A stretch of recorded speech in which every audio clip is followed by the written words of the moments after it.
یہ والی نہیں، پنک کلر کی نکالو، دھاور نے معنی خیز انداز میں اسے سر سے لے کر پاؤں تک دیکھتے ہوئے کہا۔ مائدہ نے بڑی مشکل سے اپنے اندر اٹھتے ہوئے لاوے پر قابو پایا تھا۔ وہ جانتی تھی کہ داور یہ سب کچھ اسے تنگ کرنے کے لیے کر رہا ہے، مگر وہ مجبور تھی۔ اگر وہ بدتمیزی کرتی تو یہ نوکری بھی اس کے ہاتھ سے نکل جاتی۔ اس کی آنکھوں میں ایک لمحے کے لیے آنسو آئے تھے، جنہیں اس نے فوراً ہی پیچھے کی طرف دھکیل دیا۔ وہ انڈر گارمنٹس کی دکان پر کام کرتی تھی۔ آج اس کا پالا دنیا کے سب سے بدتمیز، سب سے خبیث اور سب سے گھٹیا انسان سے پڑا تھا۔ اگر وہ مجبور نہ ہوتی تو کب کا اس انسان کا منہ توڑ کر اسے دھکے دے کر یہاں سے باہر نکال چکی ہوتی۔ لیکن مسئلہ یہ تھا، ایک تو اسے نوکری کی ضرورت تھی اور سامنے بیٹھا ہوا شخص کوئی معمولی انسان نہیں تھا، بلکہ وہ MNA کا بیٹا تھا، حد سے زیادہ عیاش، بگڑا ہوا اور ہر چیز کو اپنی ملکیت سمجھنے والا۔ داور کسی کو بھی خاطر میں نہیں لاتا تھا۔ ارے ہینگ کیوں ہو گئی؟ جلدی سے نکالو، میرے پاس زیادہ وقت نہیں ہے، تمہاری طرح فارغ بندہ نہیں ہوں میں۔ سوری سر، یہ کہہ کر اس نے پنک کلر کا انر اس کے سامنے رکھا۔ وہ جس چیز کی فرمائش کر رہا تھا اس کے لیے سائز کا پتہ ہونا ضروری تھا۔ مائدہ نے شرمندگی سے اپنا چہرہ جھکا لیا۔ آج سے پہلے کبھی بھی اسے اس قدر ذلت کا سامنا نہیں کرنا پڑا تھا۔ سر، کیا آپ مجھے سائز بتانا پسند کریں گے؟ یہ الفاظ کتنی مشکل سے اس کے لبوں سے ادا ہوئے تھے، یہ صرف وہی جانتی تھی اور اس کا رب جانتا تھا۔ وہ اپنی تھوڑی پر انگلی رکھتے ہوئے سوچ میں ڈوب گیا اور پھر پر اسرار انداز میں اسے سر سے لے کر پاؤں تک دیکھتے ہوئے بولا، اس کا فگر بالکل تمہاری ہی طرح ہے، جو سائز تمہارا ہے وہی اس کا بھی ہوگا۔ یہ سن کر وہ جی جان سے کانپ اٹھی تھی، اس کے ہاتھ بھی خوف سے لرزنے لگے۔ جلدی سے نکالو ورنہ اس دکان کی آنر سے بات کر کے تمہیں کام سے نکلوا دوں گا۔ یہ سن کر وہ بھاگی ہوئی اندر گئی۔ ایک سائز نکال کر اس نے اس کے سامنے رکھا۔ مجھے اس کا ڈیزائن اچھا نہیں لگ رہا، کوئی اور ڈیزائن دکھاؤ مجھے۔ وہ یوں شاپنگ کرنے کے لیے آیا تھا جیسے اپنی دلہن کے لیے لہنگا پسند کرا۔ آپ انہیں اپنے ساتھ لے کر آ جائیں، اس طرح سے آپ کو ایزی رہے گا۔ میری سہولت کی فکر مت کرو، تم اپنے کام سے کام رکھو۔ وہ اس کو آنکھیں دکھاتے ہوئے بولا، اب میں تھوڑا سا کنفیوز ہو رہا ہوں کیونکہ مجھے ٹھیک طرح سے یاد نہیں ہے، وہ تمہاری طرح ہی تھی یا پھر تم سے تھوڑی سی پتلی؟ ویسے ہم 2 دن پہلے ملے تو تھے اور اس نے اس رات۔ میڈم آپ پلیز سر سے بات کریں، تب تک میں اندر جا کر کام دیکھتی ہوں۔ اسی وقت ہی دکان کی اونر وہاں پر چلی آئی تھی۔ داور سے دیکھ کر سخت بدمزہ ہوا۔ مائدہ نے خدا کا شکر ادا کیا اور اندر جا کر ڈبوں میں سے سامان نکالنے لگی۔ آنسو ٹوٹ کر اس کے ہاتھوں پر گر رہے تھے، جنہیں اس نے بے دردی سے رگڑ کر صاف کر دیا۔ گھٹیا انسان، نفرت ہے مجھے اس سے۔ اللہ کرے یہ مر جائے، یہاں سے باہر نکلتے ہی اس کا ایکسیڈنٹ ہو جائے۔ وہ اسے زور و شور سے بد دعائیں دے رہی تھی۔ جب اونر اس کمرے کے اندر داخل ہوئی، وہ تمہیں باہر بلا رہا ہے۔ اونر کے لبوں پر ایک خباثت بھری مسکراہٹ پھیلی ہوئی تھی۔ مگر میم، وہ کافی بدتمیز، تمہیں یہاں پر اسی طرح کے بدتمیز لوگوں سے ڈیل کرنے کے لیے ہی پیسے ملتے ہیں۔ اور پہلے دن میں نے تمہیں کیا سمجھایا تھا کہ تمہارا کسٹمر جیسا بھی ہو تم اس کو ناراض نہیں کر سکتی۔ اگر تم نے اسے ناراض کر کے بھیجا تو نہ صرف میں تمہیں نوکری سے نکالوں گی بلکہ تمہاری تنخواہ کے پیسے بھی اپنے پاس رکھ لوں گی۔ لگتا ہے کہ تمہیں اپنے باپ کے علاج کے لیے پیسے نہیں چاہیے۔ Madam I am really sorry, میں ابھی جاتی ہوں۔ یہ کہہ کر آنسو پیتی ہوئی وہ پھر سے باہر چلی گئی تھی۔ یہ تینوں پیک کر کے دو اور میرے ساتھ چلو۔ پر سر، میں آپ کے ساتھ نہیں جا سکتی، مجھے پرمیشن نہیں ہے۔ تمہاری آنر نے ہی یہ کہا ہے میرے ساتھ چلو۔ میں اپنی گرل فرینڈ کو یہ دکھاؤں گا، جسے پسند آ جاتی ہے وہ رکھ لے گی، باقی واپس یہاں پر لے کر آ جانا، کیونکہ میرے پاس زیادہ وقت نہیں ہے اور میرا شوفر بھی آج کل مصروف ہے۔ اس نے بھیگی ہوئی نظروں سے اونر کو دیکھا جو کہ اسے آنکھوں ہی آنکھوں میں وہاں سے نکلنے کا اشارہ کر رہی تھی۔ اس نے مضبوطی سے لب بھینچے اور اس کے ساتھ ہی چلتی ہوئی شاپنگ مال سے باہر نکل گئی۔ داور کے لبوں پر ایک عجیب سی مسکراہٹ تھی جس کو محسوس کر کے مائدہ بہت زیادہ گھبرا رہی تھی۔ یا اللہ، میری عزت کی حفاظت فرمانا، اس نے بے اختیار آسمان کی طرف دیکھتے ہوئے اپنے رب سے فریاد کی تھی۔ کوئی انسان اتنا بھی مجبور نہ ہو کہ اسے داور جیسے گھٹیا شخص کے سامنے جھکنا پڑے۔ اس کا دل چیخ چیخ کر فریادیں کر رہا تھا۔ اس کی قسمت اچھی تھی کہ وہاں پر داور کو اس کا ایک دوست مل گیا تھا۔ ارے تم یہاں پر کیا کر رہے ہو داور؟ داور نے اسے دیکھا تو تھوڑا سا شرمندہ ہو گیا۔ اس نے پاس کھڑی لڑکی کو آنکھیں دکھائی تھی اور اسے چپ ہونے کا اشارہ کیا تھا۔ ارے یہ لڑکی کون ہے؟ میں انڈر گارمنٹس کی دکان پر کام کرتی ہوں، انہیں اپنی گرل فرینڈ کے لیے تھوڑا سا سامان لینا تھا، میں ان کے ساتھ ان کے گھر جا رہی ہوں۔ وہ نہیں جانتی تھی کہ اس میں اتنی ہمت کہاں سے آئی، اور نہ ہی اب اسے شرم آئی تھی۔ جو کچھ اس کے دل میں تھا وہی اس کی زبان پر آ گیا۔ ایک تو وہ پہلے ہی غصے سے بھری ہوئی تھی، اوپر سے اسے اپنا غصہ نکالنے کا موقع ملا تو اس نے یہ موقع اپنے ہاتھوں سے نہ جانے دیا۔ داور کی حالت ایسی جیسے کاٹو تو بدن میں لہو نہیں۔ اس کا دل کہہ رہا تھا زمین پھٹے اور وہ اس میں سما جائے۔ اس کا دوست حیرت سے منہ کھولے کبھی داور کو دیکھتا اور پھر کبھی سامنے کھڑی اس خوبصورت حسینہ کو دیکھتا جو پہلی ہی نظر میں اسے اپنے دل کے بے حد قریب محسوس ہوئی تھی۔ سلطان نے اپنا والیٹ نکالا، اس کے ہاتھوں سے سامان لے کر اپنی گاڑی میں پھینکا اور 5,000 کے 3 نوٹ اس کے ہاتھ میں رکھ دیے تھے۔ 10,000 تمہاری ٹپ ہے اور 5,000 ان کی پیمنٹ۔ اس کی آنکھیں خوشی سے چمکنے لگی تھی۔ کیا ضرورت ہے اس فضول لڑکی کو اتنے پیسے دینے کی؟ داور نے بے چینی سے اپنے بالوں میں ہاتھ پھیرتے ہوئے کہا۔ وہ فضول تو مجھے کسی بھی اینگل سے نظر نہیں آ رہی۔ سلطان اسے وہاں سے جاتے ہوئے دیکھ رہا تھا۔ داور نے اس کی بات کی گہرائی محسوس نہیں کی تھی، اسی لیے اپنا سر جھٹکتا ہوا گاڑی میں فرنٹ سیٹ سنبھال کر بیٹھ گیا تھا۔ سلطان نے اس کے پلان کو فلاپ کر دیا تھا۔ مجھے بتا تو کب باز آئے گا؟ کتنی بار سمجھایا ہے اس طرح کی فضول حرکتیں نہ کیا کر۔ اگر تیرے باپ کو پتہ چل گیا تو وہ تیری ٹانگیں توڑ دے گا۔ میں کسی سے بھی نہیں ڈرتا، اور یہ میری زندگی ہے، میں جیسے چاہے اپنی زندگی گزاروں۔ کوئی ہوتا کون ہے میرے معاملات میں مداخلت کرنے والا؟ سالے میں تیرے باپ کی بات کر رہا ہوں جس نے تجھے پیدا کیا، کوئی احسان نہیں کیا کسی نے مجھ پر۔ اور اب اگر میں اس دنیا میں آ ہی گیا ہوں، خدا کا واسطہ ہے مجھے بھی کھل کر سانس لینے کی اجازت دو۔ بدتمیزی کا مظاہرہ کرتے ہوئے وہ سیٹ کے ساتھ ٹیک لگا کر اپنی آنکھیں بند کر گیا تھا، جبکہ سلطان اس کو گھور کر رہ گیا۔ مائدہ ایک بہت بڑے مال میں موجود انڈر گارمنٹس کی شاپ پر کام کرتی تھی، جہاں سے اچھے خاصے پیسے مل جاتے تھے، لیکن اس کو جتنے بھی پیسے ملتے تھے وہ سارے اس کے بابا کے علاج میں جا رہے تھے۔ اونر بھی بہت ہی کھڑوس اور بدتمیز سی تھی، ذرا سی غلطی ہو جاتی تو اس کے پیسے کاٹ لیتی تھی۔ مائدہ پوری کوشش کرتی کہ اسے غلطی نہ ہو، اور یہ جاب اسے بڑی مشکل سے ملی تھی، ورنہ آج کل تو FA پاس لڑکی کو کوئی بھی نوکری دینے کے لیے تیار نہیں تھا، اور بڑے بڑے مالز میں تو ان کی پہلی شرط یہی تھی کہ آپ کو انگلش بولنی آنی چاہیے، اور اس کے ساتھ آپ کے پاس ڈپلومہ بھی ہونا چاہیے۔ یعنی اب ایک دکان پر نوکری کرنے کے لیے بھی اسے 1 لاکھ کا ڈپلومہ درکار تھا۔ اس سے تو اچھا تھا وہ کہیں سے 1 لاکھ کا جگاڑ لگا کر اپنے باپ کا علاج کر لیتی۔ اس رات جب وہ باہر نکلی تو سردی کافی زیادہ تھی اور اندھیرا بھی پھیلا ہوا تھا۔ آسمان پر بجلی چمک رہی تھی۔ مال سے نکلتے ہی اندھیرے نے اس کا استقبال کیا۔ خوف کی ایک لہر اس کی پورے جسم میں دوڑ گئی تھی۔ اس نے چادر کی مدد سے خود کو پوری طرح سے ڈھانپا ہوا تھا۔ اس سے پہلے کہ وہ بیرونی حصے سے باہر نکلتی، اسے ایک اجنبی مردانہ آواز سنائی دی۔ Excuse me madam.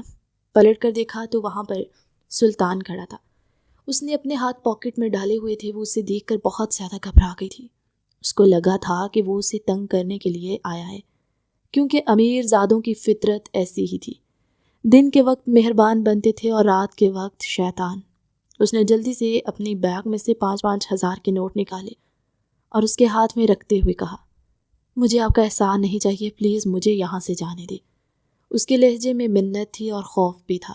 سلطان لمحے بھر کو ٹھٹکا۔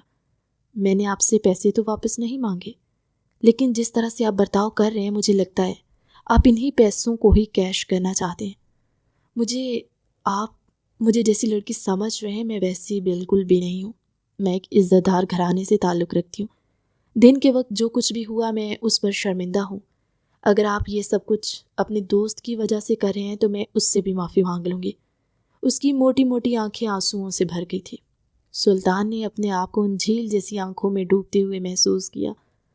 آپ کو کسی سے معافی مانگنے کی ضرورت نہیں ہے، اور نہ ہی میں آپ کو کیش کرنے کے لیے یا اپنے پیسے وصول کرنے کے لیے آپ کے پاس آیا تھا۔ آپ نے وہ پیسے دوبارہ سے محترمہ کے بیگ میں ڈال دیے تھے۔ وہ حیرت سے اس کی ہمت ملاحظہ فرمانے لگی۔ میں تو بس یوں ہی یہاں پر کھڑا اپنی ایک فرینڈ کا انتظار کر رہا تھا۔ یہ سن کر وہ تھوڑی سی ریلیکس ہو گئی۔ آپ کو دیکھا تو مخاطب کیے بغیر رہ نہ سکا۔ اگر آپ کو انسیکیورٹی فیل ہوئی تو معذرت۔ یہ سن کر وہ کافی حد تک مطمئن ہوئی تھی اور پھر اس کو اٹس اوکے کہہ کر اپنے راستے کی طرف بڑھنے لگی۔ سلطان مسکراتے ہوئے اس کو دور سے دیکھ رہا تھا۔ ویسے آیا تو میں تمہارے پاس تمہیں کیش کرنے کے لیے ہی تھا، لیکن تم ان لڑکیوں کی طرح نہیں ہو۔ میں تمہیں کیش نہیں کروں گا، اب تمہارے بارے میں کچھ اور ہی سوچنا ہوگا۔ دل ہی دل میں اپنے آپ سے کہتا ہوا وہ اپنی گاڑی کی طرف بڑھ گیا۔ ارے بلبل، کہاں پر جا رہی ہو؟ یہ آواز تو وہ لاکھوں میں پہچانتی تھی۔ اس نے اپنی چادر کو مضبوطی سے اپنے ہاتھوں میں دبوچا۔ مال سے لے کر اس کے گھر تک کا فاصلہ وہ پیدل ہی طے کرتی تھی۔ یہ فاصلہ تقریباً 25 منٹ کا تھا۔ پورا راستہ وہ آیت الکرسی پڑھتے جاتی، کیونکہ آج کل جس طرح کے حالات تھے سختی کا کچھ پتہ نہیں تھا۔ پاشا جو کہ اس علاقے کا سب سے بڑا غنڈہ تھا، اس کی مائدہ پر گندی نظر تھی۔ وہ خوبصورت ہی اتنی تھی کہ جو کوئی بھی اسے دیکھتا اسے اپنا ایمان ڈگمگاتا ہوا محسوس ہوتا۔ پاشا کی آواز سن کر وہ تیز تیز قدم چلنے لگی۔ اس نے ایک بار بھی پلٹ کر نہیں دیکھا تھا، کیونکہ وہ اس کا سامنا نہیں کرنا چاہتی تھی۔ ارے میری بلبل، میں تجھے آوازیں دے رہا ہوں اور تو ہے کہ ہر بار کی طرح اس بار بھی مجھے اگنور ہی کرے گی۔ دیکھ، یہ چال چلن اچھے نہیں ہوتے۔ مجھے سمجھ نہیں آتی کہ تم مجھ سے اتنا ڈرتی کیوں ہو۔ یہاں پر میں اپنا سارا تیرے قدموں میں رکھنے کے لیے، تجھ پر اپنا سب کچھ فدا کرنے کے لیے تیار ہوں، اور تو ہے کہ مجھ پر ایک نظر بھی نہیں ڈالتی۔ کم از کم اتنی ظالم تو نہ بن۔ وہ اس کے ساتھ قدم سے قدم ملا کر چل رہا تھا۔ پلیز یہاں سے چلے جاؤ، مجھے تم سے کوئی بات نہیں کہنی۔ یہاں سے جائیں گے تو پھر کہیں کے بھی نہیں رہیں گے۔ اب تو ہم نے فیصلہ کر لیا ہے کہ ساری زندگی آپ کے قدموں میں ہی بیٹھ کر گزار دیں گے۔ جانتی تھی وہ ایک نمبر کا جھوٹا اور خبیث انسان ہے۔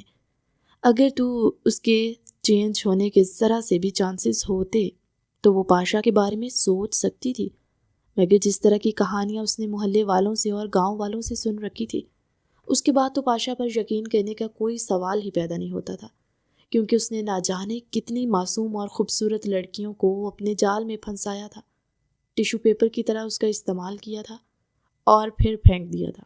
وہ کئی لڑکیوں سے شادی بھی کر چکا تھا، لیکن چند ہی دنوں میں اس کا دل بھر جاتا۔ وہ کسی کی دل لگی نہیں بننا چاہتی تھی۔ اچانک ہی پاشا نے اس کا بازو پکڑا اور اسے جھٹکے سے روکا۔ وہ اسے دیوار کے ساتھ پن کرتے ہوئے اس کی آنکھوں میں اپنی آنکھیں گاڑتے ہوئے بولا، دیکھ، مجھے کسی کے پیچھے بھاگنے کی عادت نہیں ہے، اور نہ ہی مجھے عورتوں کے فضول کے نخرے پسند ہیں۔ تجھے صاف الفاظ میں کہہ رہا ہوں، کل ہی میرے اڈے پر آ جانا، ورنہ تجھے اٹھا کر لے جاؤں گا۔ چھوڑو مجھے گھٹیا انسان۔ اس نے زور سے پاشا کے پیٹ پر لات ماری تھی۔ اس سے پہلے کہ پاشا اسے بالوں سے پکڑتا، کسی نے پاشا کی بازو مضبوطی سے اپنی گرفت میں لے لی۔ وہ سلطان ہی تھا جو وہاں سے نکلنے کے بعد اس لڑکی کا پیچھا کر رہا تھا۔ اوے ہیرو، کون ہے تو؟ اگر تجھے اپنی زندگی پیاری ہے تو یہاں سے دفع ہو جا۔ مجھے لگتا ہے کہ تجھے اپنی زندگی پیاری نہیں ہے، اسی وجہ سے تو شیر کی کچھار میں ہاتھ ڈال رہا ہے، سلطان نے آنکھیں دکھاتے ہوئے کہا، اور پھر اگلے ہی لمحے اس کے چہرے پر گھونسوں کی بارش کر دی۔ وہ اسے پولیس کے حوالے کر چکا تھا، جبکہ محترمہ کونے میں کھڑی ڈری سہمی سلطان کو دیکھ رہی تھی۔ تمہیں اندازہ بھی ہے رات کے وقت پیدل جانا تمہارے لیے کتنا خطرناک ہے؟ گھر کہاں پر ہے تمہارا؟ یہاں سے 15 منٹ دور۔ یا اللہ، یہ لڑکی تمہیں کیا اپنی عزت کی ذرا بھی پرواہ نہیں ہے؟ مجھے سب سے زیادہ فکر اپنی عزت کی ہے، مگر میں مجبور ہوں، یہ کہہ کر وہ اپنا چہرہ دونوں ہاتھوں میں چھپا کر رونے لگی تھی۔ سلطان نے آگے بڑھ کر اسے اپنے گلے سے لگانے کے بارے میں سوچا، مگر پھر رک گیا، کیونکہ وہ ایلیٹ کلاس گھرانوں سے تعلق نہیں رکھتی تھی، اور نہ ہی وہ اس کے باقی فالتو دوستوں کی طرح تھی۔ وہ ایک شریف گھرانے کی لڑکی تھی۔ سلطان نے اسے اپنی گاڑی میں جگہ دی اور اسے اس کے گھر ڈراپ کیا۔ وہ کافی دیر تک باہر کھڑا رہا، حالانکہ وہ اندر جا چکی تھی۔ اس کے باوجود بھی وہ اس کے گھر کے دروازے کو گھور رہا تھا۔ گھر جانے کے بعد وہ بھی سلطان کے بارے میں سوچتی رہی۔ زندگی میں پہلی بار اسے اچھا انسان ملا تھا، دوسرا اسے پاشا سے بھی ڈر لگ رہا تھا، لیکن اگلے ہی دن پورے محلے میں یہ خبر جنگل کی آگ کی طرح پھیل گئی کہ پاشا کو عمر بھر کی قید کی سزا ہو گئی ہے اور اس کی پوری گینگ پکڑی گئی ہے۔ یعنی اس آدمی کے اتنے اثر و رسوخ تھے کہ ایک رات کے اندر اس نے شہر کے سب سے گھٹیا اور بڑے گنڈے کو جیل کی سلاخوں کے پیچھے پھینک دیا تھا۔ وہ بھی اس طرح سے کہ اس کے باہر نکلنے کے چانسز نہ ہونے کے برابر تھے۔ اماں میں جا رہی ہوں، دھیان سے جانا اور جلدی واپس آنا، آج تیرے بابا کو ہسپتال لے کر جانا ہے۔ جیسے ہی وہ دکان کے اندر داخل ہوئی تو سامنے ہی داور صاحب کرسی پر اپنی دونوں ٹانگیں رکھے صوفے سے اطمینان سے ٹیک لگا کر بیٹھا ہوا تھا۔ اس کو دیکھ کر پرجوش ہو گیا۔ ارے آج آپ تھوڑی سی لیٹ ہو گئی ہیں، چلیں کوئی بات نہیں، معاف کرتا ہوں، کیا یاد رکھیں گی آپ؟ میڈم، اس نے میڈم کو پکارا مگر وہ وہاں پر موجود نہیں تھی۔ داور اس کی طرف متوجہ ہوا۔ میری بات سنو، یہاں پر آ کر بیٹھو، مجھے تم سے کچھ ضروری باتیں کہنی ہیں۔ اس کے چہرے پر سنجیدگی پھیل گئی تھی۔ آج ان کی دوسری ملاقات نہیں تھی بلکہ چوتھی ملاقات تھی۔ وہ 2 بار پہلے بھی مل چکے تھے، تب وہ پارک میں ایک دوسرے سے ٹکرائے تھے۔ اس نے داور کی شرٹ پر سلیش پھینکا تھا۔ بعد میں اس نے داور سے معافی بھی مانگی تھی، لیکن داور غصے سے بے قابو ہو گیا۔ اس کا بھی دماغ خراب ہو گیا۔ مائدہ نے بھی داور کو دل کھول کر باتیں سنائی تھی، لیکن اس کے وہم و گمان میں بھی نہیں تھا کہ دوبارہ اس کی داور سے ٹکر ہو جائے گی۔ اس رات اسے کافی دیر ہو گئی تھی اور وہ اپنی دوستوں کے ساتھ پارک میں آئی ہوئی تھی۔ اس کی ایک فرینڈ کی برتھ ڈے پارٹی تھی اور وہیں پر ہی سیلیبریٹ کر رہے تھے۔ آدھی رات کے وقت داور نے جب ان چند لڑکیوں کو پارک میں دیکھا تو اس کے دماغ میں اچھا تاثر نہیں گیا تھا۔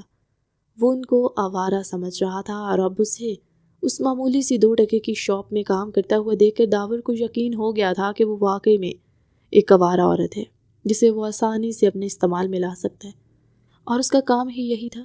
جب بھی اسے کوئی چیز پسند آتی تھی وہ فوراً ہی اسے حاصل کرنے کے بارے میں سوچتا تھا۔ مائدہ خاموشی سے اس کے سامنے بیٹھی ہوئی تھی، اس کے اگلے فیصلے کا انتظار کر رہی تھی۔ کتنے پیسے لوگی تم ایک رات کے؟ بلکہ ایک رات کم ہو جائے گی، جتنا تمہارا حسن ہے اس کے مطابق مجھے تم سے 1 مہینے کی بات کرنی چاہیے۔ مجھے بتاؤ 30 راتوں کا تمہارا کیا ریٹ ہے؟ یہ الفاظ نہیں تھے بلکہ پگھلا ہوا سیسا تھا جو کسی نے مائدہ کے کانوں میں انڈیلا تھا۔ ابھی کل رات ہی تو سلطان کے رویے کی وجہ سے اس کے دل میں امیروں کے لیے جو بدگمانی پیدا ہوئی تھی وہ ختم ہو گئی تھی، مگر داور نے فوراً ہی اسے اپنی اوقات دکھا دی تھی۔ وہ غصے سے اپنی جگہ پر اٹھ کھڑی ہوئی۔ یہ آپ کیا کہہ رہے ہیں؟ آپ ہوش میں تو ہیں؟ آپ مجھے کیسی لڑکی سمجھ رہے ہیں؟ جو تم نظر آ رہی ہو میں تمہیں وہی کہہ رہا ہوں، اور تم مجھے دنیا کی سب سے آوارہ لڑکی معلوم ہو رہی ہے۔ آپ کو کوئی حق نہیں بنتا کہ آپ میرے کردار پر کسی بھی قسم کا کوئی لیبل لگائیں، وہ انگلی اٹھا کر کہتی ہوئی بولی۔ ارے دیکھو تو، میری بلی مجھے ہی میں آؤ۔ دیکھو، میں تمہیں 1 رات کے اتنے پیسے دے سکتا ہوں جو یہاں کی 1 تنخواہ کے برابر ہوں گے۔ میں مجبور ضرور ہوں مگر بے غیرت نہیں ہوں۔ مجھے تو پتہ ہی نہیں تھا، اور تمہاری ایسی کون سی مجبوری ہو گئی ہے جو پچھلے 2 دنوں سے تم ایک مرد کے ہاتھوں ذلیل ہو رہی ہو؟ کوئی انسان کتنا ہی مجبور کیوں نہ ہو لیکن اس میں تھوڑی سی عزت نفس ضرور ہوتی ہے۔ تم میں تو وہ بھی نہیں ہے۔ اس سب کے باوجود بھی میں تمہیں پیار سے اپنے ساتھ چلنے کے لیے کہہ رہا ہوں، ورنہ تم جیسی عورتوں کے ساتھ جس زبان میں بات کی جاتی ہے، اگر میں اس زبان میں بات کرتا تو تمہیں جلد ہی اپنی اصلیت کا پتہ چل جاتا۔ باقی کے الفاظ اس کے منہ میں ہی تھے۔ مائدہ کا ہاتھ اٹھا تھا اور اس کے چہرے پر نشان چھوڑ گیا۔ دوبارہ اگر تم نے میرے کردار پر کوئی بات کی تو مجھ سے برا کوئی نہیں ہوگا، وہ کراتے ہوئے بولی۔ بس بہت ہو گیا، اب میں تمہاری بکواس برداشت نہیں کروں گی۔ اونر جو کہ اس وقت ہی دکان کے اندر داخل ہوئی تھی، مائدہ کی حرکت پر اپنا ماتھا پیٹ کر رہ گئی۔ بے وقوف عورت، یہ تم نے کیا کیا؟ اس نے مائدہ کی بازو کو پکڑنا چاہا مگر مائدہ نے فوراً سے پیچھے کی طرف ہٹی۔ میں لعنت بھیجتی ہوں آپ دونوں پر، اس نوکری پر، اس 2 ٹکے کی دکان پر۔ میں اپنا معاملہ اپنے رب کے سپرد کرتی ہوں، اور جو زیادتی آپ لوگوں نے میرے ساتھ کی ہے اس پر اللہ تعالیٰ آپ کو ضرور پوچھے گا۔ اور ہاں داور صاحب، دیکھیے گا جس عورت کے کردار پر آپ کیچڑ اچھال رہے تھے، اللہ تعالیٰ ایک دن آپ کو اسی عورت کے قدموں میں لا کر پھینکے گا۔ داور تو بالکل گھنگ رہ گیا تھا۔ آج سے پہلے کسی نے اس سے اونچی آواز میں بات نہیں کی تھی، اور یہ معمولی سی 2 ٹکے کی لڑکی اس پر ہاتھ اٹھا چکی تھی۔ جب تک وہ ہوش کی دنیا میں آیا تب تک وہ وہاں سے جا چکی تھی۔ مجھے اس کا ایڈریس، اس کی ساری ڈیٹیلز دو، اس نے خونخوار نظروں سے اونر کو گھورتے ہوئے کہا۔ سوری سر، ہمیں اس کی پرمیشن نہیں ہے، وہ فوراً سے ہی مکر گئی تھی۔ یعنی تمہیں اپنی یہ دکان پیاری نہیں ہے؟ جانتی ہو نا یہ مال میرے باپ کا ہے، اور اگر میں اپنے باپ کو ایک بار کہوں گا تو وہ تمہیں یہاں سے دھکے مار کر باہر نکالے گا۔ سر میں ابھی آپ کو اس کی ساری ڈیٹیلز دے دی ہوں۔ وہ جلدی سے اپنی اوقات میں واپس آ گئی تھی اور اس نے مائدہ کی ڈیٹیلز داور کے سامنے رکھ دی۔ اس لڑکی کو تو اب میرے عتاب سے کوئی بھی نہیں بچا سکتا۔ اس لڑکی نے اپنی موت کو آواز دی ہے۔ مائدہ اس پر ہاتھ تو اٹھا چکی تھی، لیکن اب اسے بہت زیادہ ڈر لگ رہا تھا کیونکہ وہ ایک بے غیرت اور ظالم قسم کا انسان تھا۔ اب میں کیا کروں؟ کس سے مدد مانگوں؟ کیا میں سلطان کو بتا دوں؟ نہیں، کل رات سلطان نے اسے اپنا کارڈ بھی دیا تھا، اگر تمہیں کبھی بھی کسی قسم کی مدد کی ضرورت پڑے تو مجھے کال کر دینا، میں تمہاری ایک پکار پر بھاگا چلاؤں گا۔ سلطان بھی تو اس کا دوست ہے، اگر وہ سلطان کے پاس گیا اور سلطان نے اسے میرے گھر کے بارے میں بتا دیا، اگر وہ میرے گھر پر آ گیا، یا میرے اللہ! اس کا سر درد سے پھٹ رہا تھا۔ مجھے کیا ضرورت تھی اس پر ہاتھ اٹھانے کی؟ اور اب نوکری بھی چلی گئی ہے، میں گھر کیا مولی کر جاؤں گی؟ جب وہ اپنے صحن میں داخل ہوئی تو شمسہ بیگم ایک لمحے کے لیے حیران رہ گئی تھی۔ ارے تم کافی جلدی واپس آ گئے ہو، خیریت تو ہے؟ آج تمہیں تمہاری میڈم نے جلدی چھٹی کیسے دے دی؟ میں نے نوکری چھوڑ دی ہے۔ کیا؟ انہوں نے ایک زوردار چیخ ماری تھی۔ تم ہوش میں تو ہو؟ یہ کیا کہہ رہی ہو؟ میں نے آپ کو کہا ہے کہ میں نے نوکری چھوڑ دی ہے کیونکہ میں اس گندی جگہ پر کام نہیں کر سکتی۔ تم پاگل تو نہیں ہو گئی؟ تمہارے باپ کا اور سب سے بڑھ کر گھر کا خرچہ کون اٹھائے گا؟ تمہارے بھائی کی پڑھائی کا کیا؟ اس کا داخلہ سر پر آ گیا اور تم کہہ رہی ہو کہ تم نے نوکری چھوڑ دی ہے۔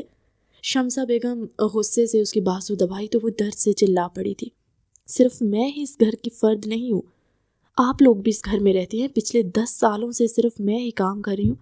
8ویں جماعت میں تھی جب آپ نے مجھے کام پر لگایا تھا۔ مجھ سے مزید یہ سب کچھ برداشت نہیں ہوتا اور نہ ہی مجھ سے دوسروں کی ذلت بری باتیں سننے کی کیپیسٹی باقی بچی ہے۔ اگر وہ میرا باپ ہے تو وہ آپ کا شوہر بھی ہے، میرے بھائی کا باپ بھی ہے۔ آپ خود ہی کوئی نہ کوئی کام کریں۔ شمسہ بیگم کا ہاتھ اٹھا اور اس کے چہرے پر نشان چھوڑ گیا تھا۔ تمہاری ہمت بھی کیسے ہوئی مجھ سے بدتمیزی کرنے کی؟ تم آخر خود کو سمجھتی کیا ہو؟ ایک تو ہم نے تمہیں اس گھر میں جگہ دی ہوئی ہے، تمہارا خرچہ اٹھا رہے ہیں۔ اگر ابھی تجھے اس گھر سے باہر نکالوں تو بہت سے درندے تجھے نوچنے کے لیے آ جائیں گے۔ تجھے تو شکر کرنا چاہیے اور میرا احسان مند ہونا چاہیے۔ اس کی سگی ماں کا اس کے بچپن میں انتقال ہو گیا تھا۔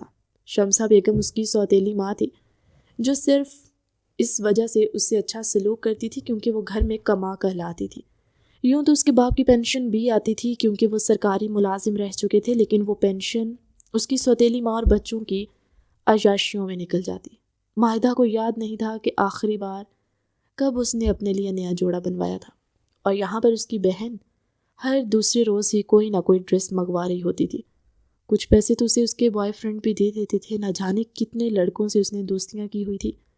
نہ تو اسے اپنے باپ کی عزت کا خیال تھا اور نہ ہی ماں کا مان تھا۔ آج اس نے نوکری چھوڑی تو سب سے زیادہ وہیں پریشان تھی۔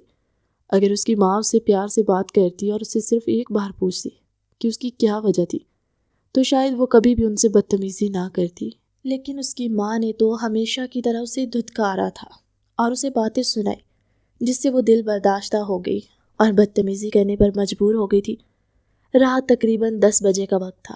وہ اپنے کمرے میں لیٹی ہوئی تھی جب گھر کے بیرونی دروازے پر دستک ہوئی۔ اس کی سوتیلی ماں اپنے بچوں کو لے کر اپنے میکے گئی ہوئی تھی۔ وہ اور ابا جان ہی گھر پر تھے۔ جب اس نے دروازہ کھولا تو سامنے داور کھڑا تھا۔ وہ اسے 1 سیکنڈ کا موقع دیے بغیر اس کے لبوں پر ہاتھ رکھتا تیزی سے اندر داخل ہوا۔ یہ کیا بدتمیزی ہے؟ تم یہاں پر کیا کر رہے ہو؟ نکلو یہاں سے۔ اس کی آنکھیں خوف سے پھیل گئی تھی۔ تمہیں کیا لگا ساری دنیا کے سامنے میری عزت کا فالودہ بنا کر تم اطمینان سے اپنی زندگی گزارو گی؟ میں تمہیں سانسیں بھی تمہاری تم پر تنگ کر دوں گا۔ وہ اس کی گردن مضبوطی سے اپنے ہاتھوں میں دبوچتے ہوئے بولا، تم سوچ بھی نہیں سکتی تم نے کتنی بڑی غلطی کی ہے۔ تم نے اپنی موت کو آواز دی ہے۔ میں تو تم جیسی بدکردار نہیں ہوں، خدا کا واسطہ ہے بار بار میرے لیے یہ لفظ استعمال نہ کرو۔ میں ایک عزت دار گھرانے سے تعلق رکھتی ہوں۔ وہ پھٹ ہی پڑی تھی۔ شور کی آواز سن کر اس کے بابا جان بھی اٹھ گئے تھے۔ کیا ہوا بیٹا، تم ٹھیک تو ہو؟ داور بھی جذبات میں آ کر یہ بات بالکل بھول گیا تھا کہ وہ اس وقت کسی اور کے گھر پر کھڑا ہے۔ تمہارا کمرہ کہاں ہے؟ جلدی سے وہاں پر چلو۔ کیوں؟ کیا ہوا، ڈر لگ رہا ہے؟ مجھے تو کچھ بھی نہیں ہوگا، تمہاری عزت کا فالودہ ہو جائے گا۔ دھاور دل ہی دل میں پریشان اس وجہ سے تھا کیونکہ اس کے بابا سیاستدان تھے، اور اگر اس کی وجہ سے بابا جان کی سیاست میں ذرا سا بھی خلل پڑتی تو وہ اسے اپنی جائیداد سے آگ کر دیتے۔ تم یہاں سے نکلو، میں تمہیں اپنے کمرے میں لے کر نہیں جاؤں گی۔ میں نے کہا ہے مجھے اپنے کمرے میں لے کر چلو، میں تمہیں کہیں بھی لے کر نہیں جاؤں گی۔ اگر تم نے دفع ہونا ہے تو یہاں سے دفع ہو جاؤ، ورنہ میں ابھی اور اسی وقت چیخ چیخ کر سارے محلے والوں کو اکٹھا کر دوں گی۔ تمہارے مطابق میں ویسے بھی ایک بد کردار ہوں۔ وہ اسے کچھ بھی سمجھنے کا موقع دیے بغیر ہی اس کا ہاتھ پکڑ کر اس کو گھسیٹتے ہوئے کمرے میں لے کر گیا۔ وہ چیخ بھی نہیں سکی، یہ اس کا ہی کمرہ تھا، کیا تکا لگایا تھا۔ داور صاحب نے دروازہ بند کرتے ہوئے وہ اس کی طرف پلٹا تو وہ جلدی سے دیوار کے ساتھ جا کر کھڑی ہو گئی۔ ابھی تمہارے بابا آئیں گے، ان کو بتانا کہ سب کچھ بالکل ٹھیک ہے۔ آواز اسے تو صاف ظاہر ہو رہا تھا کہ ان کی طبیعت خراب ہے، کہیں ایسا نہ ہو کہ اپنی جوان بیٹی کی ذلت کا منظر برداشت نہ کر سکیں اور اس دنیا سے کوچ کر جائیں۔ تم آخر اتنے گھٹیا کیسے ہو سکتے ہو؟ میں بچپن سے ہی ایسا ہوں۔ اگر تم مجھ سے میرے بچپن میں مل جاتی تو شاید آج مجھ سے اس طرح کا سوال نہ کرتی۔ اللہ نہ کرے میری دوبارہ کبھی تم سے ملاقات ہو۔ اب تو ساری زندگی تم نے میری نظروں کے سامنے ہی رہنا ہے۔ بابا جان اس کے دروازے پر آ کر کھڑے ہوئے تھے۔ سب کچھ ٹھیک تو ہے بیٹا، تم ٹھیک تو ہو؟ جی بابا میں بالکل ٹھیک ہوں، بس تھوڑا سا کام کر رہی ہوں۔ وہ اس کی بات سن کر خاموش ہو گئے۔ دروازہ کھولو، مجھے تم سے بات کرنی ہے۔ جب انہوں نے دروازہ بجایا تو داور واش روم میں جا کر چھپ گیا تھا۔ وہ اپنے بالوں کو درست کرتی ہوئی کمرے کے دروازے میں آ کر کھڑی ہوئی۔ وہ اپنے چہرے کے تاثرات کو کنٹرول کرنا جانتی تھی۔ ابھی بھی اس نے اپنے تاثرات نارمل رکھے ہوئے تھے، جنہیں دیکھ کر وہ پرسکون ہو گئے۔ ان کے جانے کے بعد پھر سے اس کی آنکھیں آنسوؤں سے بھر گئی تھی۔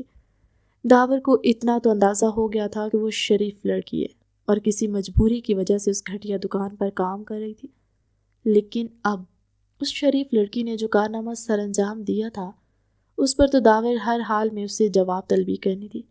وہ اسی وجہ سے اسے ڈھونڈتا ہوا اس چھوٹے سے محلے میں آیا تھا، لیکن جس سے بھی اس نے محترمہ کے بارے میں سوال کیا تھا انہوں نے یہی کہا تھا کہ وہ حافظ گلفام کی بیٹی ہے، یعنی اس کے بابا جان حافظ تھے۔ وہ خود بھی تو مضبوط کردار کی مالک تھی۔ اب پلیز یہاں سے چلے جاؤ۔ جب وہ واش روم سے نکلا تو وہ منت بھرے لہجے میں بولی، میں بہت زیادہ تھک گیا ہوں، مجھے بھوک بھی لگ رہی ہے۔ پہلے میرے لیے کچھ کھانے کو لے کر آؤ، میں تمہارے لیے زہر لے کر آؤں گی، وہ تم خود کھا لینا، اس کی تمہیں سب سے زیادہ ضرورت ہے۔ میرے لیے کچھ اچھا سا لاؤ، گھر میں تمہارے کھانے والی کوئی چیز نہیں ہے، نہ تو ہمارے گھر میں قورمہ بنا ہوا ہے اور نہ ہی چائنیز اٹالین ڈشز ہیں، ٹینڈے بنے ہوئے ہیں، کھانے ہیں تو بتاؤ۔ ہاں جلدی سے لے کر آ جاؤ، میں بھی تو دیکھوں ٹینڈے کیسے ہوتے ہیں۔ کیوں سب لوگ اس سبزی سے دور بھاگتے ہیں؟ اسے نہیں یاد آتا گھر میں کبھی ٹینڈے بنے ہوں، اور اگر کبھی بنتے بھی تھے تو دادی جان کے لیے۔ وہ غصے سے پاؤں پٹکتی ہوئی وہاں سے باہر نکل گئی، جی بھر کر پلیٹ میں ٹینڈے بھرے اور اس کے سامنے لا کر رکھتی۔ اب کیا تم اپنے مہمانوں کو اس طرح سے ٹریٹ کرتی ہو؟ تم میرے مہمان نہیں ہو بلکہ میرے دشمن ہو، تو پھر مجھے دشمنی نبھانے دو، پراسرار انداز میں کہتا وہ پھر سے اس کی طرف بڑھنے لگا۔ وہ پیچھے کی طرف کھسکنے لگی تھی۔ تم مجھے یہاں پر پریشان کرنے کے لیے آئے ہو نا؟ تم نے بالکل ٹھیک جواب دیا، تم نے پورے 5000 جیتے ہیں۔ اپنی جیب میں سے 5000 کا نوٹ نکال کر وہ اس کے سامنے رکھتے ہوئے بولا، مجھے تمہارے پیسوں کی ضرورت نہیں ہے، جلدی سے کھانا ٹھونسو اور یہاں سے جاؤ۔ ویسے تو میں تم سے بدلہ لینے کے لیے آیا تھا، لیکن آج میں یہ بدلہ 2 دنوں تک ملتوی کرتا ہوں۔ 2 دنوں بعد تمہیں تمہارے نمبر پر ایک ایڈریس بھیجوں گا، میرے پاس تمہارا نمبر نہیں ہے۔ وہ اس کا موبائل اچکتے ہوئے اس میں اپنا نمبر سیو کر چکا تھا۔ جب اس کی نظر سلطان نامی ایک نمبر پر پڑی، اس نے اوپن کیا تو اس کے دوست کا نمبر تھا۔ اس کے ماتھے پر بل پڑ گئے۔ یہ سلطان کا نمبر تمہارے موبائل میں کیا کر رہا ہے؟ اس کا لہجہ اونچا ہو گیا تھا۔ کچھ بھی نہیں، اس رات اس نے میری جان بچائی تھی، اس کا نمبر ڈیلیٹ کرو، اس کے ساتھ کسی قسم کا کانٹیکٹ کرنے کی بھی ضرورت نہیں ہے۔ تم پہلے یہاں سے نکلو اور میں آخری بار سمجھا رہی ہوں، دوبارہ میری زندگی میں مداخلت مت کرنا۔ ٹینڈوں سے انصاف کرنے کے بعد وہ اطمینان سے دیوار پھیلانگ کر وہاں سے چلا گیا تھا۔ اس کے جانے کے بعد مائدہ نے بھی خدا کا لاکھ لاکھ شکر ادا کیا، اس کے وہم و گمان میں بھی نہیں تھا اس کی قسمت میں ایک ایسا موڑ آنے والا ہے جسے اس کی زندگی مکمل طور پر چینج ہو جائے گی۔ جس انسان سے وہ سب سے زیادہ نفرت کرے گی، آخر میں اسی کے سامنے جا کر اسے کھڑا ہونا پڑے گا۔ اگلے دن اس کے بابا کی طبیعت اچانک بہت زیادہ خراب ہو گئی۔ اس کے بعد جو تھوڑے سے پیسے پڑے ہوئے تھے اس نے اٹھائے اور انہیں لے کر ہسپتال چلی گئی۔ وہ اس وقت اپنے بابا کے بیڈ کے پاس بیٹھی ہوئی تھی جب ایک سینئر ڈاکٹر کی اس پر نظر پڑی۔ اس کی آنکھیں لمحے بھر کے لیے اپنی جگہ پر رک گئی تھی۔ اس کے لب آہستگی سے پھڑ پھڑائے تھے۔ حافظ گلفام، میری بچی۔ اس نے یہ چند الفاظ ادا کیے اور پھر ٹوٹے ہوئے قدموں سے چلتا ہوا حافظ گلفام کے بیڈ کے قریب آ کر کھڑا ہو گیا۔ اس کے بیڈ کے قریب ہی ایک 20 سال کی خوبصورت سی لڑکی بیٹھی ہوئی تھی۔ اس کی آنکھیں دیکھ کر فوراً ہی پہچان گیا تھا۔ گلفام نے جب ڈاکٹر صادق کو دیکھا تو وہ بھی گھبرا گیا۔ میں نے تمہیں کہا تھا گلفام، دنیا بہت چھوٹی ہے، کہیں نہ کہیں ہماری ملاقات ہو ہی جائے گی۔ گلفام صاحب کی سانسیں یکدم ہی اکھڑنے لگی۔ ان کی طبیعت خراب ہونے لگی تھی۔ بابا آپ ٹھیک تو ہیں؟ ڈاکٹر پلیز آپ میرے بابا کو چیک کریں نا۔ وہ لڑکی چیختے چلاتے صادق کی منتیں کر رہی تھی۔ ڈاکٹر صادق نے گلفام کو جلدی سے انہیلر دیا تھا کیونکہ اب گلفام کا زندہ رہنا ضروری تھا۔ آج 20 سالوں کے بعد وہ اپنی بچی سے مل رہا تھا۔ وہ اب دوبارہ سے اپنی بچی کو نہیں کھونا چاہتا تھا۔ گلفام آج سے 20 سال پہلے ڈاکٹر صادق کے گھر میں چوکیداری کی نوکری کرتا تھا۔ اس کے کسی معاملے پر ڈاکٹر صادق سے لڑائی ہو گئی تھی اور بدلے میں اس نے ڈاکٹر صادق پر ظلم ڈھایا۔ اس کی چھوٹی سی بچی کو لے کر فرار ہو گیا تھا۔ صادق صاحب نے اسے ہر جگہ ڈھونڈا مگر وہ کہیں بھی نہیں ملا تھا۔ نہ جانے اسے زمین کھا گئی تھی یا آسمان نگل گیا تھا۔ گلفام کی بیوی بھی بانجھ تھی۔ جب ان کی زندگی میں وہ چھوٹی سی بچی آئی تو سب کچھ تبدیل ہو گیا۔ وہ لوگ ملتان میں ایک چھوٹے سے علاقے میں رہائش پذیر تھے اور گلفام کو یقین تھا کہ صادق اسے کبھی بھی نہیں ڈھونڈ پائے گا۔ اس پورے محلے میں 20 سال گزر چکے تھے اور آج 20 سالوں کے بعد بالآخر صادق نے اسے ڈھونڈ ہی لیا تھا۔ گلفام کی طبیعت جیسے ہی سنبھلی، صادق اس کے پاس جا کر بیٹھ گیا۔ تیری حالت دیکھ کر مجھے تجھ پر ترس آ رہا ہے اور سب سے زیادہ ترس تو مجھے اپنے آپ پر آ رہا ہے۔ آج بھی میں بے بس ہوں۔ گلفام کی آنکھیں آنسوؤں سے بھری ہوئی تھی۔ اس نے صادق کے ہاتھ پکڑے اور اپنے ماتھے سے لگاتے ہوئے کہا، صاحب جی مجھے معاف کر دیں، مجھ سے غلطی ہو گئی۔ میں نے بعد میں آپ کو ڈھونڈنے کی کوشش کی مگر آپ مجھے کہیں بھی نہیں ملے۔ میں نے بھی تجھے بہت ڈھونڈا گلفام، میں نے کوئی بھی جگہ نہیں چھوڑی جہاں پر میں نے تجھے تلاش نہ کیا ہو، لیکن شاید قسمت کو کچھ اور ہی منظور تھا۔ مائدہ خاموشی سے بیٹھی ان دونوں کی باتیں سن رہی تھی۔ بابا یہ کون ہے؟ یہ تمہارے بابا ہیں، گلفام نے کہا تو وہ ناسمجھی سے اس کے چہرے کو گھورنے لگی تھی اور پھر اس پر یہ راز آشکار ہوا تھا کہ وہ شاہ خاندان کی سب سے چھوٹے سپوت کی بیٹی تھی جسے گلفام صاحب نے کچھ عرصہ پہلے ہی غائب کر دیا تھا۔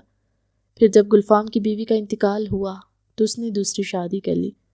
اس کی دوسری بیوی میں سے بھی اولاد تھی اور پھر جب وہ اپنی دوسری بیوی کا مائدہ کے ساتھ برا سلوک دیکھتا تو اس کا دل کٹ کر رہ جاتا، لیکن اب وہ کچھ بھی نہیں کر سکتا تھا۔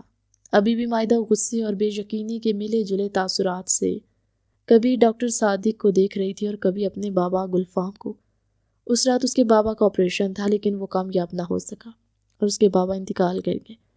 ڈاکٹر صادق اسے زبردستی لے کر اپنے گھر آ گئے تھے کیونکہ اب وہ مزید اس سے ایک لمحے کے لیے دور نہیں رہ سکتے تھے۔ حویلی والوں نے اسے پہچان لیا تھا۔ اس کی سگی ماں نے جب اس کی آنکھیں دیکھی تو فوراً سے ان کو چومنے لگی۔ میری سنہری آنکھوں والی، میری پیاری شہزادی، یہ کہہ کر وہ اس کے سینے سے لگ کر دھاڑے مار مار کر رونے لگے تھے۔ وہ جو خود کو پتھر کا بنا بیٹھی ہوئی تھی، اس کی آنکھوں سے بھی آنسو نکلنے لگے۔ ایک طرف بابا گلفام کی موت کا دکھ تھا تو دوسری طرف اس عجیب قسم کے انکشاف کا غم۔ وہ اپنی کیفیت سمجھ نہیں پا رہی تھی۔ وہ بالکل سٹک ہو گئی تھی۔ اس کے لیے تو سانس لینا بھی مشکل ہو گیا تھا۔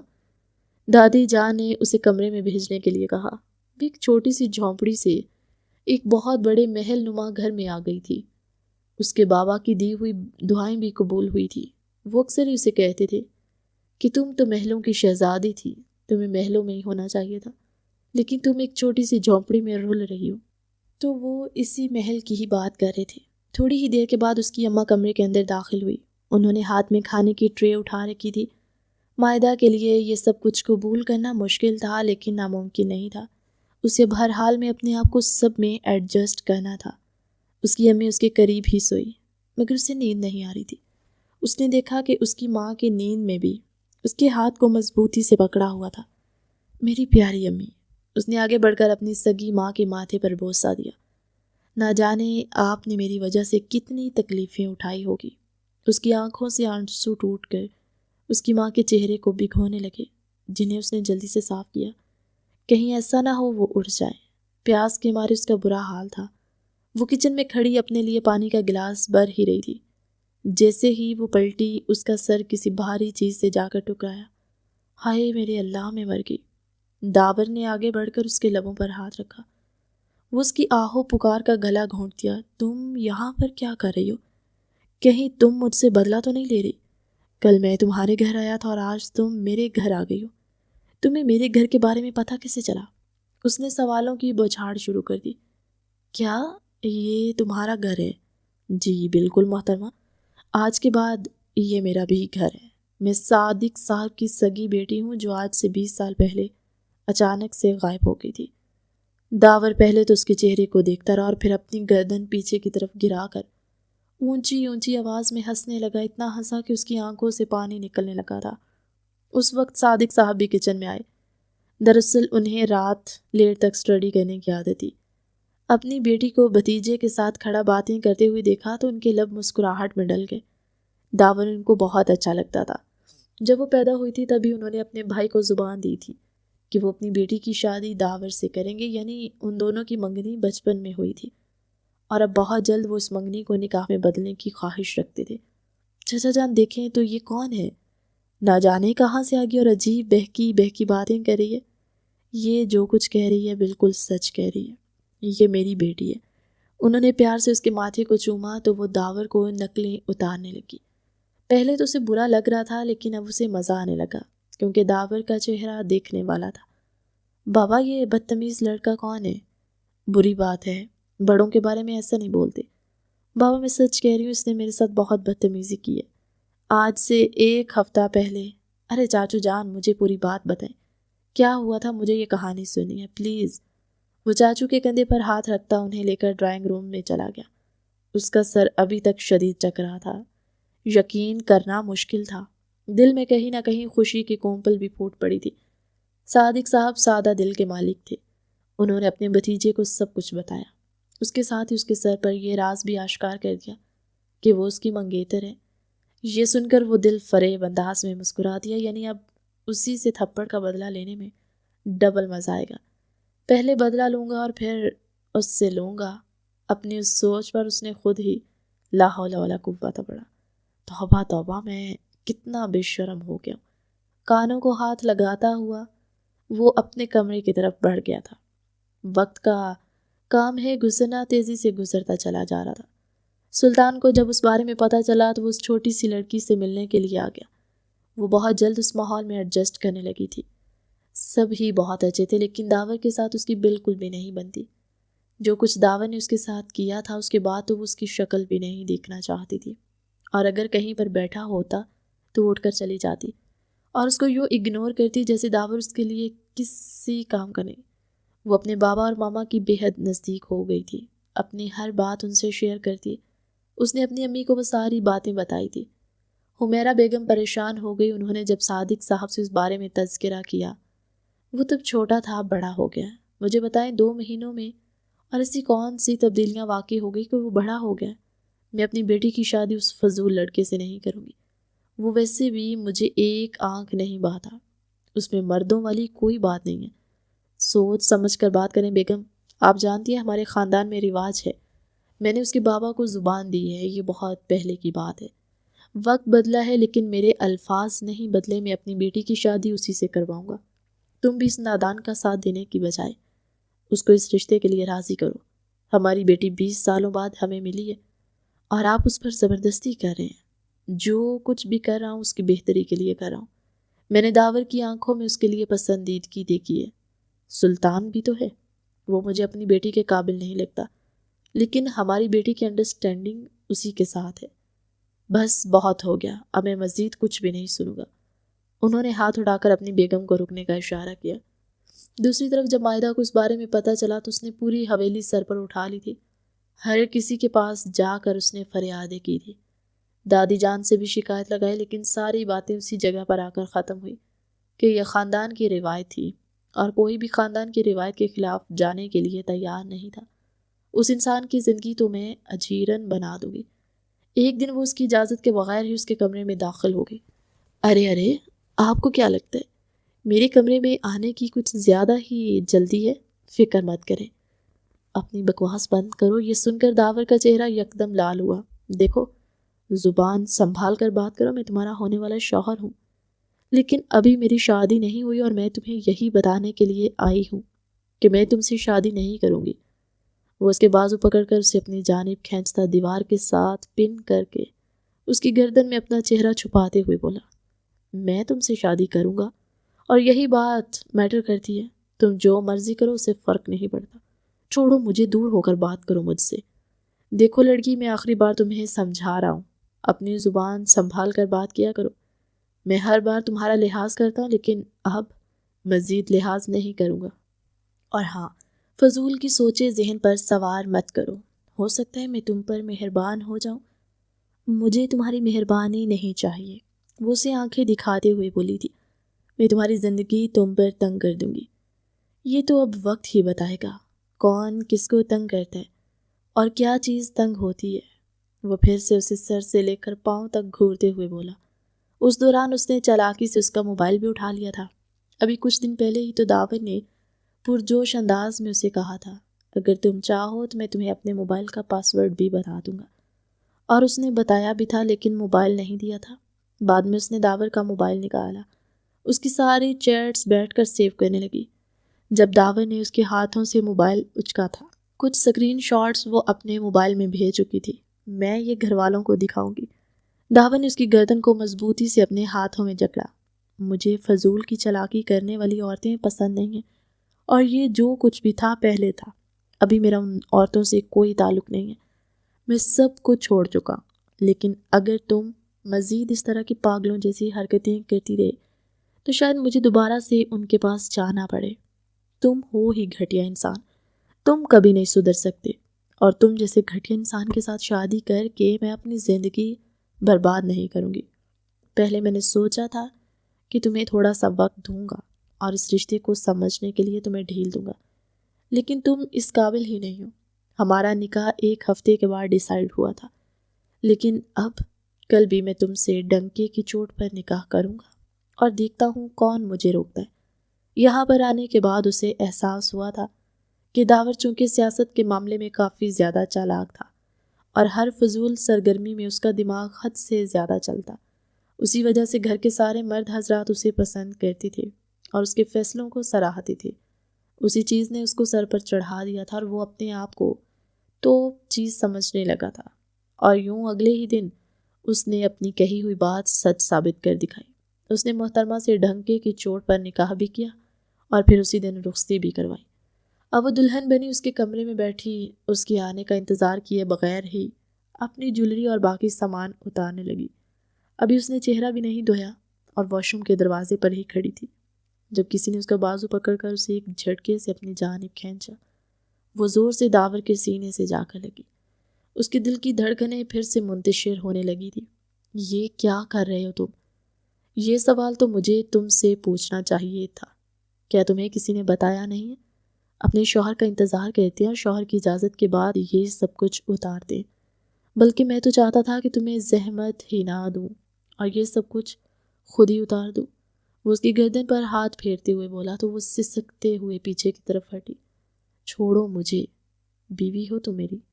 آج تو ایسا کوئی سوال ہی پیدا نہیں ہوتا کہ میں تم سے دور جاؤں گا۔ آج تمہیں ہر حال میں میرے قریب آنا ہوگا۔ اگر تمہیں ساری نزدیکیاں ختم کر کے یہ باور کرواؤں گا کہ ہم دونوں کا رشتہ کیا ہے، تمہارے دماغ میں جتنی بھی غلط فہمیاں ہیں، جو بھی خناس بھرا ہوا ہے، وہ میں سارا خرچ کر نکال دوں گا۔ پہلے مجھے بتاؤ، ہم دونوں رومانس سے سٹارٹ کریں یا پھر انڈرسٹینڈنگ کو کلیئر کریں؟ مجھے کچھ بھی نہیں کرنا۔ یعنی تم چاہتی ہو میں پہلے تمہارے ساتھ رومانس کروں تو ٹھیک ہے۔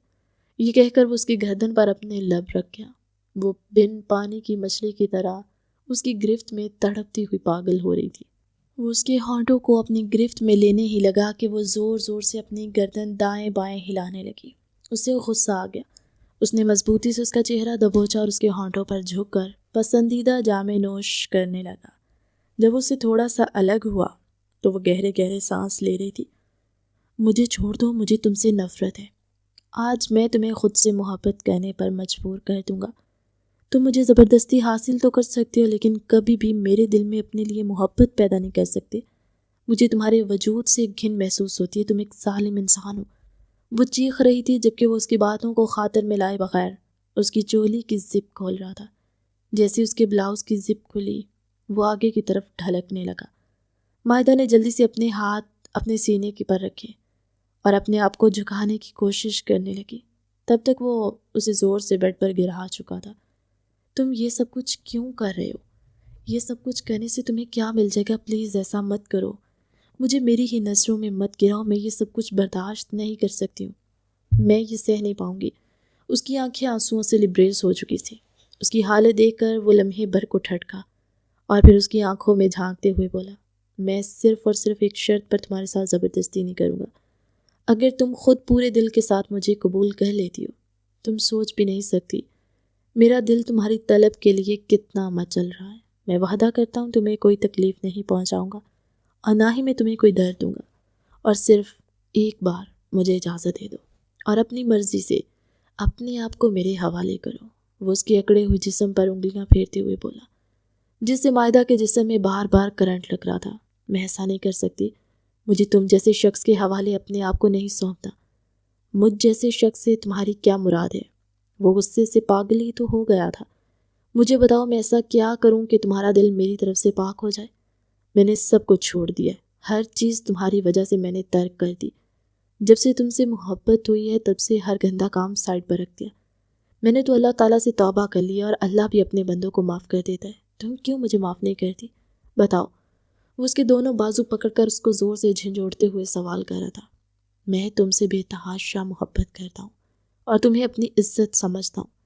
تمہارے ساتھ زبردستی نہیں کرنا چاہتا اور نہ ہی تمہارے ساتھ کچھ غلط کرنا چاہتا ہوں، اسی وجہ سے میں تم سے تمہاری اجازت طلب کر رہا ہوں۔ تم سوچ بھی نہیں سکتے کہ میرے اندر کتنی وحشت بھری ہوئی ہے، صرف تم ہی خود اس وحشت کو ختم کر سکتی ہو۔ مجھ پر مزید ظلم مت کرو، مجھے اجازت دو۔ وہ اپنا سر اس کے سینے پر رکھتے ہوئے بولا۔ کچھ آنسو اس کی آنکھوں سے ٹوٹ کر مائدہ کے کندھے پر آ کر گرے۔ وہ حیران رہ گئی۔ وہ شخص رو رہا تھا، یعنی ایسا انسان جو سب کو رلاتا تھا، وہ اس کے سامنے رو رہا تھا۔ اگر مجھے پتا ہوتا تم میری منگیتر ہو اور تم جیسی پاک دامن لڑکی اللہ تعالیٰ نے میری زندگی میں شامل کرنے والے تو میں مر کر بھی گناہ کے قریب نہ جاتا۔ تمہاری میری زندگی میں آنے کے بعد مجھے پتا چلا ہے کہ صرف تم ہی ہو جو مجھے گناہوں سے دور رکھ سکتی ہو۔ خدا کا واسطہ ہے مجھے دھتکار کر دوبارہ سے اس گندی دلدل میں نہ پھینکو۔ یہ سن کر وہ بالکل چپ ہو گئی تھی۔ اب اسے دھتکار نہیں رہی تھی کیونکہ اس میں ہمت ہی نہیں بچی تھی۔ اگلے ہی لمحے اس نے اپنے بازو داور کے گرد لپیٹے تو وہ دھیمے سے انداز میں مسکراتے ہوئے اس کی گردن کو چومنے لگا۔ اس کے بعد اس نے اپنے جسم کو بالکل ڈھیلا چھوڑ دیا اور اپنے آپ کو اس شخص کے حوالے کر دیا۔ وہ شروع میں ڈر رہی تھی لیکن آہستہ آہستہ اس کا ڈر ختم ہو گیا، کیونکہ اس کی ماں نے بھی اسے یہی سمجھایا تھا کہ اب جب تم نے زندگی کی شروعات کرنے والی ہو تو ماضی کو بالکل بھلا دینا، اسے یوں خرچ کر اپنے ذہن سے نکالنا جیسے ماضی میں کچھ ہوا ہی نہیں۔ اور ابھی وہ شخص بھی تو اپنے رب سے توبہ کر چکا تھا۔ حقیقت کیا تھی یہ تو رب ہی جانتا تھا، لیکن اس نے اپنی زندگی اس انسان کے ساتھ گزارنی تھی۔ صبح اس کی آنکھ فجر کی نماز کے وقت کھلی۔ اس نے دیکھا وہ جائے نماز پر ہاتھ اٹھائے بیٹھا اپنے رب کے سامنے گڑ گڑا کر اپنے گناہوں کی معافی مانگ رہا تھا۔ یعنی اس نے جو کچھ کیا تھا وہ ڈرامہ نہیں تھا، وہ بالکل سچ تھا۔ وہ واقعی میں شرمندہ تھا اور سدھر گیا تھا، اور یہ صرف چند دنوں کی کہانی نہیں تھی بلکہ نماز اس کی زندگی کا خاصہ بن گئی تھی۔ وہ اس چھوٹی سی لڑکی کی بہت عزت کرتا، اس سے بہت محبت کرتا تھا، وہ اس کا حد سے زیادہ خیال رکھتا۔ وہ حقیقی معنوں میں اس کی محافظ بن گیا تھا۔ وہ جو پہلے اسے دور بھاگتی تھی، اب وہ اس کی زندگی میں شامل ہونے پر اپنے رب کا لاکھ لاکھ شکر ادا کرتی۔ جہاں تک سلطان کا سوال تھا، سلطان کی اس سے شادی نہیں ہو سکی تو وہ ملک چھوڑ کر ہی چلا گیا۔ لیکن اب جب اسے پتہ چلا کہ وہ داور کے ساتھ خوش ہے تو اس نے بھی سچے دل سے ان دونوں کی پرسکون زندگی کے بارے میں دعا کی۔ اپنے آپ کو داور کے سپرد کر کے مائدہ نے اپنی زندگی کا سب سے بہترین فیصلہ لیا، اور اسے یقین تھا کہ کبھی بھی اسے اس فیصلے پر پچھتاوا نہیں ہوگا۔ اس نے اپنی سوتیلی ماں کو بھی اکیلا نہیں چھوڑا تھا، وہ ان کے لیے ہر مہینے ایک موٹی رقم خرچے کے طور پر بھیج دی۔ 1 سال کے بعد اللہ تعالیٰ نے اسے ایک ننھے بیٹے سے نوازا، جس سے اس کی زندگی مکمل ہو چکی تھی۔